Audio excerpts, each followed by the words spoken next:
Welcome to Stay Humble podcast, Ollie Marshall. How are you feeling today? Hey, I'm feeling good, mate. I'm feeling okay today. Cold, but good. No, that's great. And what I want to sort of do is basically find out, firstly, how you found your interest in aerosol art. So I wanted to just find out how you first got involved in that sort of, the career path that you're on. Yeah, it was at secondary school. I don't know if people know like too much about it, but I used to skate a lot. Like I used to be very, very into skating before it was cool.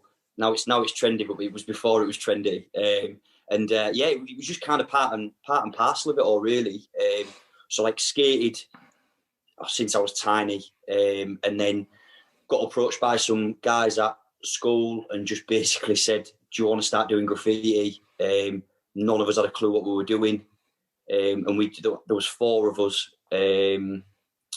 And we just basically self-taught from there. And some of the guys now are still doing graffiti now or creative stuff at the very least. So yeah, that's kind of how I got into the graffiti side of things. Yeah, and who was the influences in that? Like, who was the people that sort of sparked that? Was it obviously teachers at school, or was it just something that just came about?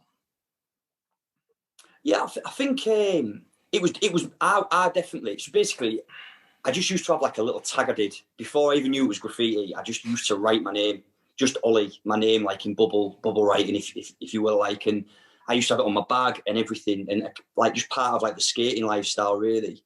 And then, like I say, these lads at school, so it was Johnny, Sonny, and Matty, kind of just came up to me at school and was just like, right, seen your bag, should we start doing graffiti? So, first instance, they've got to be the reason why I do what I do now, really. Same age as me and everything. But I think outside influences, like after they had that conversation, really, it's like Hull's got such rich graffiti history. It's like at one point was really one of the graffiti capitals of the UK. So subconsciously, probably like grew up around it. There's like some big graffiti crews in Hull back then. So you've got like RFM and DRA. So it was everywhere in the city anyway. And then there's also like the stupid tag side of things that everyone loves, like the classic S that everyone does and stuff like that. So I think realistically, it probably would have always happened. They've just set it off at the time they've set it off, really. And then when did that come about in terms of taking it into like a professional sort of output rather than just doing it sort of socially? You were doing it in terms of an actual profession?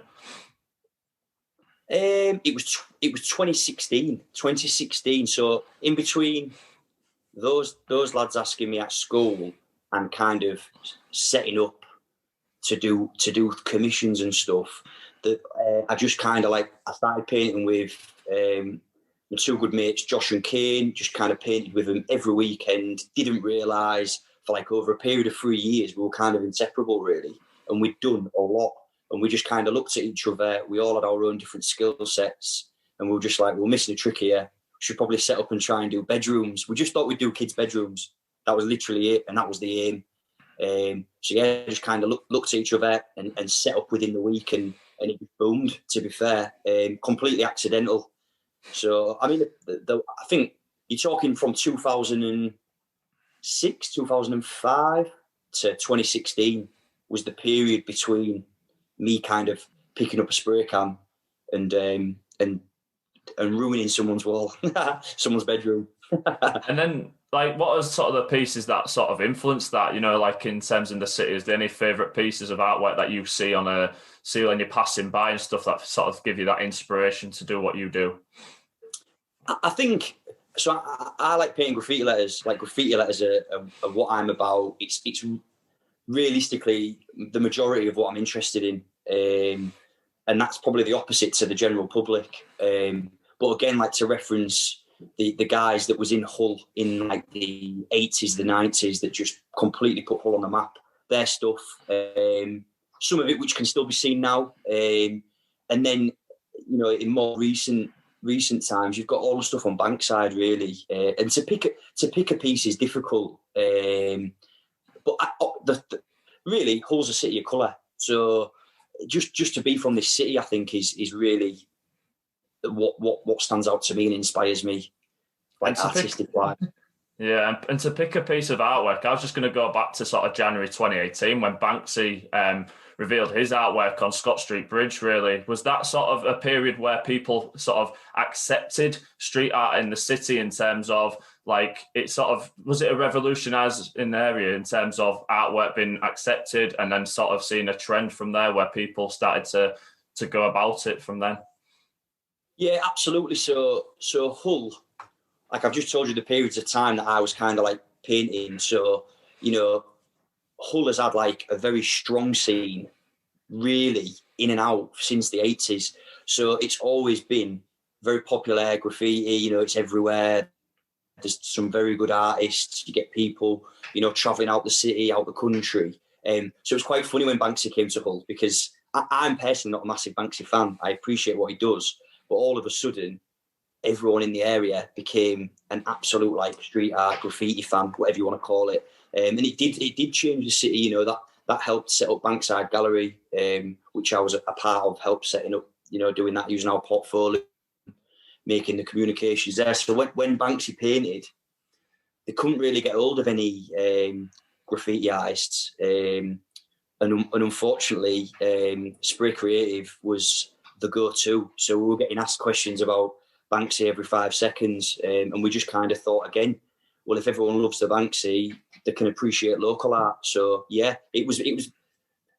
You know, unfortunately for me, it was a massive part of it.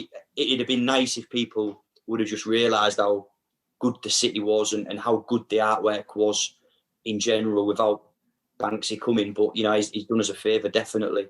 Yeah, do you feel like it's inspired some of the artwork that's on there today? You know, just in terms, like you say, going, even you just took a trip down Bankside, it's so different in terms of vibrancy, in terms of the artwork that's on display now, you know, in terms of, like I say, obviously with Bankside Galleries helped in terms of revealing areas where people can now spray legally, you know. Yeah, definitely. Like, I mean, there's loads and loads of artists that have indirectly started painting since Banksy has come and since Bankside Gallery has set up. It's created a space, it's created a platform, it's created a community, really.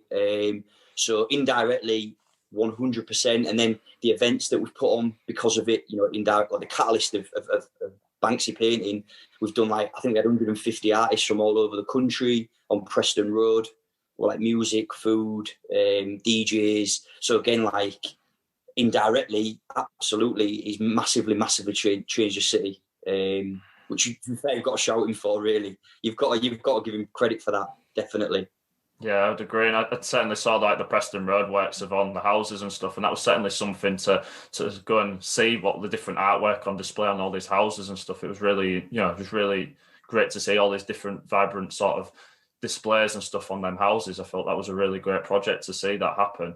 And what I want to kind of just venture into now is something that you're sort of showcasing right now with your hat in terms of where did the idea for Friends on Every Street sort of evolve? So I'm technically like a designer, technically like a cowboy designer. So I've been some form of designer since I started my actual professional full-time job. My real normal job, we'll call it.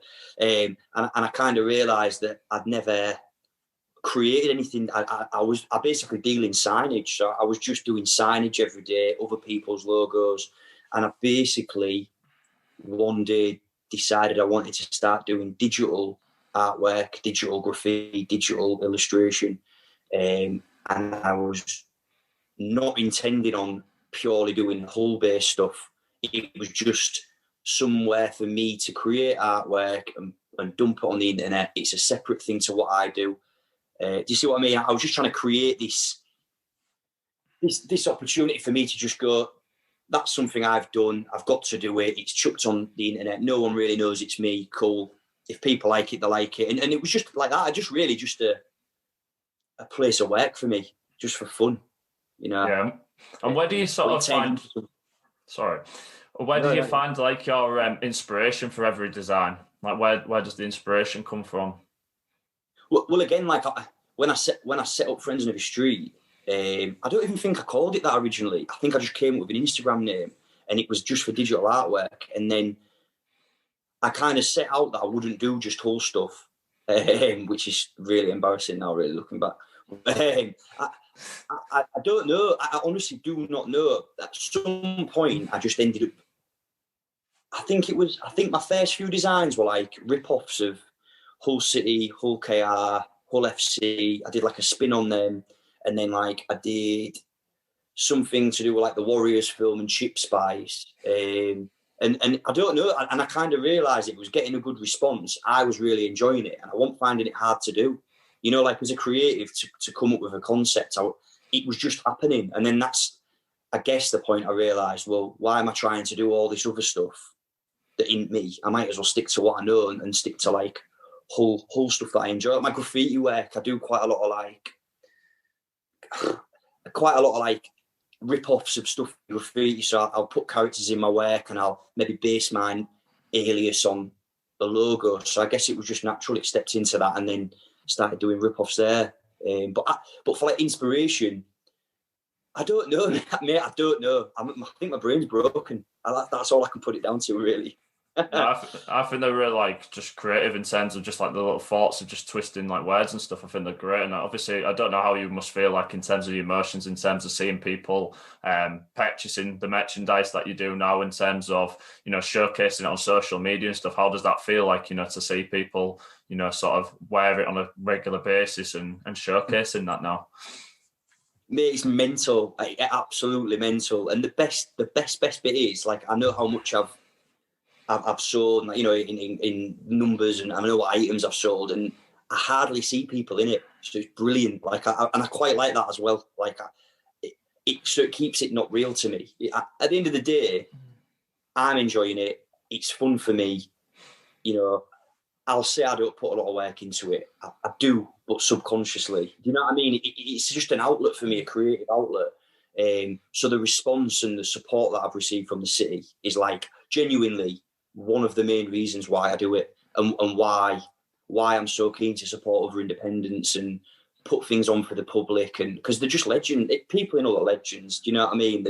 They don't need to do what they need. You know, they've just got such good sense of humour, such massive pride. So yeah, I'm absolutely honoured that people would even consider buying something silly that I've made up. No, that's really good to hear that. And, you know, what are like the plans for the future for your designs or the brand? Is there any particular goals of the future that you're thinking about? Yes, I've got a space at the moment in King's Pub, so the old King Billy pub.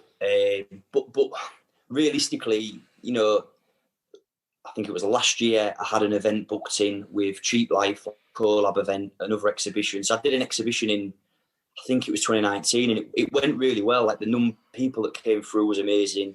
I collaborated with a lot of people in the city, and it was such a good day. And I really wanted to do another day and give back again, really.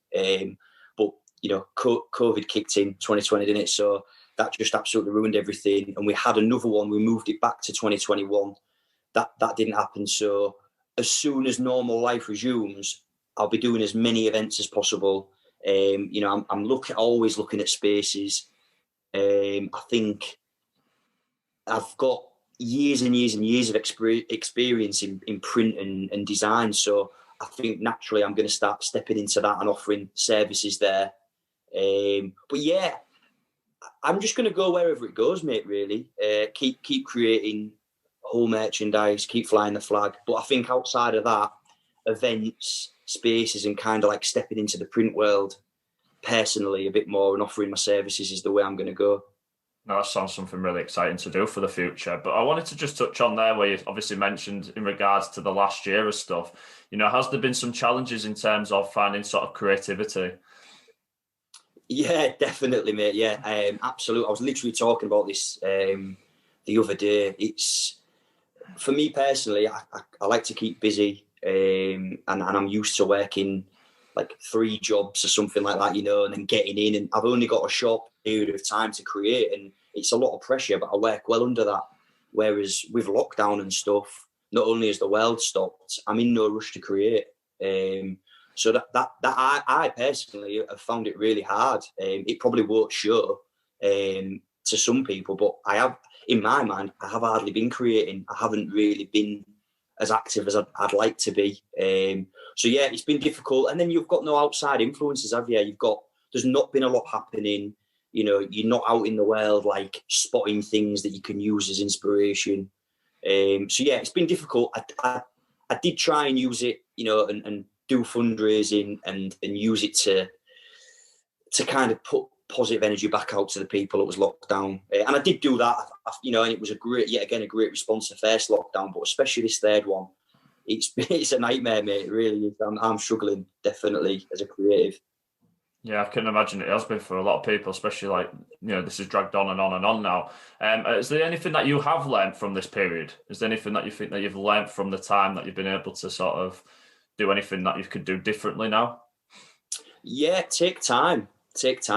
Give your brain a rest. Like, I don't think I'll be going back to working 2 or 3 jobs, like never being at home type thing. You know, I just want to feel the breeze a bit more. I think I've really, at the same time as a creative, it's killed me off a bit. I've enjoyed it as a person. Like, the slowing down for me has been nice because it's forced me to do that.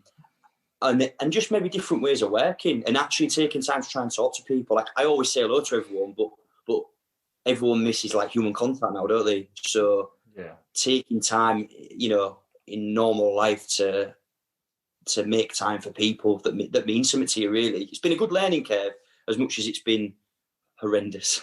yeah. Is there anything that you would say to people maybe to recommend during this lockdown? Is there any things like maybe like free ideas maybe or something that you would suggest to people to dealing with this time? Yeah, I think going outside, like going out, I was always outside painting anyway, but when lockdown came, like, you don't realise how much you're outside in general. So like, I've got well into running. I'm athletically challenged, so it's massive for me to do that. And the mind space that gives me. So obviously, I don't mean running, just going outside, going for a walk. That'd be my number one. And number two, I think just creating opportunities. So like, there is a lot of independents in the city that are not only absolutely amazing at what they do, they've stayed open during lockdown. So like, go grab a coffee. Use that as an opportunity to get out the house because there ain't a lot to do. How many times can you walk around the block? Do you know what I mean? So yeah, go outside, create opportunities to like treat yourself. Do you know what I mean? Go support your local independents as well at the same time. And then number 3, what would I say? Number 3, probably music. Music, zone out. Do you know what I mean? Don't have the TV on. Don't have the news on because it's never good news, is it? Just make your own good news. Make your own good energy in it. So just yeah, definitely. Yeah, that's a really good tip. Certainly, in terms of turning off the news and TV, because obviously it's just been the same old, and it's just like it's just making people feel miserable more and more watching it. So it's not going to pick up your spirits doing that sort of stuff. And I really like that point in terms of supporting independence. You know, a lot of obviously these bigger brands are, you know, these sort of national sort of chains and stuff like that. They're okay in terms of, you know, the business flow in terms of all over the country. But like you say, these independents really do need our support right now where, you know, they haven't got that security. They've got to do whatever that comes through that door. They really need that support. So I think that's a really good bit of advice from yourself in terms of supporting the local businesses. I don't think people realise like that Hull has actually got, as far as I'm aware, Hull has got more independent businesses that are thriving than it has like your franchises and your corporates. You know, all these people aren't coming back. You know, was it Pizza Hut aren't going to come back, and all these, they all disappeared when they had the opportunity, and all your independents have just like cracked on, and not only have they done it for themselves, they've done it for everyone else. Like for me, mate, if these independents weren't open, I'd have lost the plot even more. You know, they've done an absolute service to the people of Hull, and whether people have realised that they can access that, I don't know, but you know, it's massive. I'm so proud of them, honestly. They've done so well in the face of adversity, like just to adapt like they have. It's been class to see. Yeah, let's hope that people do go and support them even more. And obviously, once hopefully this period's over, then it's going to even make them grow even more. I'd like to absolutely, mate. Yeah, that's exactly what I'm hoping as well, to be fair. Yeah. So I've got a few final questions for you, Ollie, to sort of ask you. And the first one is, what does it mean to be human? What does it mean to be human? Caught me off guard with these. I like it. You probably get some dodgy answers. I think what does it mean to be human?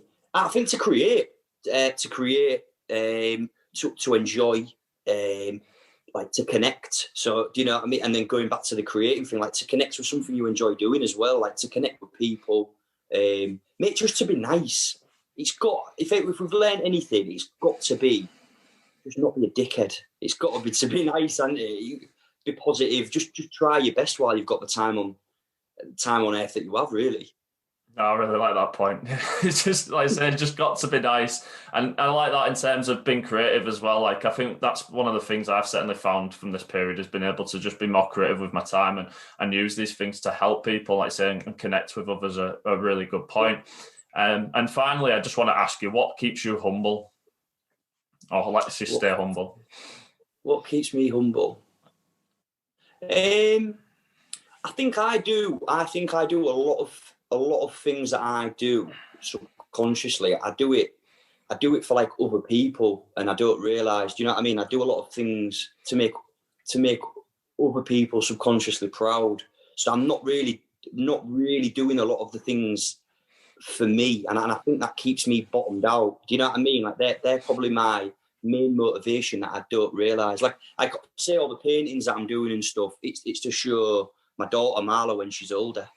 It ain't to show me. It's to leave something behind for someone else, and and I think that keeps me humble. And then like the support, like at the end of the day, the things that I'm doing won't be anything without everyone else, and all the people I've collaborated with, and all the support, people like yourselves that are making contact.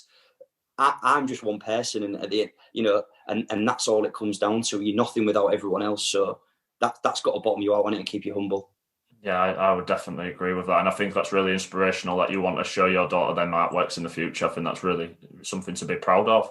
And I'd like to just finally just give you a platform now in terms of, where can people reach out and see like what you do on a daily basis in terms of your social media presence and stuff like that, really? Yeah, it gets a bit messy because I've got about 100 different ones, but obviously it's at Friends on Every Street is the main one for like the merchandise, etc. And that's where you'll see like I try and help as many independents as I can. So that's kind of like a good place to go just for people in this area, and just for people that want to maybe switch off and look at some stupid logos, really. And then the other things I'm involved with would be Bankside Galleries. That's at Bankside Gallery Hull, and that's where obviously the platform for all the graffiti artists are, street artists, aerosol artists, and then at Spray Creative is basically myself and my mates for hire. So that's really the three things. If you was interested, you'd be able to suss out a bit more about what I'm about. Yeah, like I say, I'll always put them on my podcast notes and everything like that, so people can look at them anyway. But like I say, I want to just say thank you for getting involved in this podcast. I've really enjoyed listening to what you've been talking about in terms of, like I say, Spray Creative, and talking about Friends on Every Street as well, and Bankside Gallery. It's been really insightful in terms of all the things that you do, and I just think that what you're doing is great, and I want you to keep inspiring more people in this city. Thank you, mate. Really appreciate it. And honestly, like, good for you as well for jumping in on these as well. Like, this is creative what you're doing, so fair play, mate. Like you say, jumping in this in like lockdown and that, legend for it, mate. Pat on the back. Thank you, Ollie.